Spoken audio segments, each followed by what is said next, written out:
The dark night rises ఈ movie 2008లో వచ్చింది. దీని డైరెక్టర్ వచ్చేసి క్రిస్టోఫర్ నోలన్. సో మూవీ అయితే ఎక్సలెంట్ ఉంటుంది. సో ఇది బ్యాట్‌మ్యాన్‌కి, జోకర్‌కి మధ్య జరిగే ఒక యుద్ధం అన్నట్టే చెప్పొచ్చు.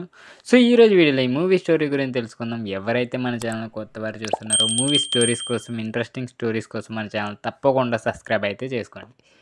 ఇక కథ విషయానికి వెళ్ళిపోదాం. గౌతమ్ నగరంలో క్రైమ్ చాలా ఎక్కువ పెరిగిపోద్ది. సో ఒక బ్యాంక్ దోపిడీలో అయితే సీన్ స్టార్ట్ అవుద్ది. ఇది జోకర్ ఈ గ్యాంగ్ చేసిన దోపిడీ కానీ ఆ చివరికి జోకర్ తన మిగతా గ్యాంగ్ సభ్యులను కూడా మోసం చేస్తాడు. జోకర్ ఎంత క్రూయల్ మైండెడ్ అంటే ఈ క్యారెక్టరైజేషన్ ఉంటుంది. సో ఎంత కష్టమైన ఏ పనినైనా సులభంగా చేసేస్తాడు. అవి మనీ విషయంలో కావచ్చు, మనుషులను అయితే అస్సలు నమ్మడు ఈ జోకర్ అయితే. బ్యాట్‌మ్యాన్ పాత్ర అలా కాదు. బ్యాట్‌మ్యాన్ అయితే అందరిని ఈ క్రిమినల్స్‌ని ఆళ్ళని ప్రజల నుంచి అందరిని రక్షించడానికి ఈ బ్యాట్‌మ్యాన్ ఉంటాడు. ఈ గాథమ్ నగరాన్ని క్రిమినల్స్ నుంచి రక్షించడానికే ప్రయత్నిస్తాడు. అతడు పోలీస్ అధికారి జేమ్స్ గోర్డన్, కొత్త జిల్లా అడ్వకేట్ హార్వీ డెంట్ సహాయం చేస్తూ ఉంటారు. హార్వీ డెంట్‌ని మంచి మనిషిగా న్యాయాన్ని కాపాడడానికి అయితే కృషి చేసే వ్యక్తిగా మనకు కనిపిస్తాడు. అప్పుడే జోకర్ ఎంట్రీ ఉంటుంది. జోకర్ గాథమ్ నగరంలో భయాన్ని సృష్టించడమే తన లక్ష్యంగా పెట్టుకుంటాడు. సో అతను చెడుపై మాత్రం కాకుండా మంచి విలువలపై కూడా ప్రశ్నలు పెడతాడు.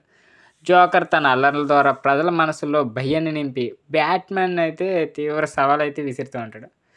ఇక జోకర్ చేసిన అల్లర్ల వల్ల హార్వీ డెంట్ తీవ్రమైన దెబ్బలు పొందుతాడు. అతని ముఖం అరభాగం కాలిపోతుంది. ఈ సంఘటనతో అతను తన న్యాయం, మంచితనం కోల్పోయి టూ ఫేస్ అనే క్రిమినల్గా అయితే మారిపోతాడు. సో ఈడే మెయిన్ విలన్. ఫస్ట్లో ఎంత మంచిగా ఉన్నాడో మనుషులు ఎప్పటికైనా మురుకులా తయారవుతారు, విలన్గా మారిపోతారు అనే దానికి జోకర్ ఇదో నిదర్శనం అయితే చూపిస్తాడు.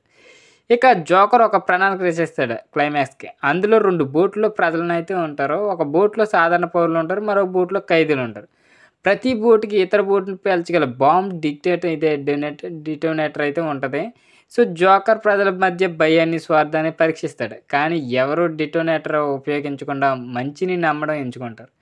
అంతిమంగా బ్యాట్‌మ్యాన్ జోకర్ను అడ్డుకుంటాడు. కానీ హార్వీ డెంట్ టూ ఫేస్గా మారడాన్ని గమనించి అతని తప్పులు చీల్చేందుకు గోర్డన్ సహాయంతో అయితే ప్రయత్నిస్తాడు.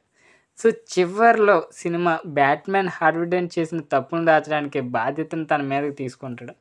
సో అతను ప్రజల దృష్టిలో విలన్ అవుతాడు. కానీ గాథమ్ నగరాన్ని రక్షించడమే తన అసలైన లక్ష్యం. సో దీంట్లో మెయిన్ పాత్రలో మనకి జోకర్ పాత్ర చాలా బాగుంటుంది. అతడి ఆలోచన విధానం సినిమాకి మెయిన్ అట్రాక్షన్ అని చెప్పొచ్చు.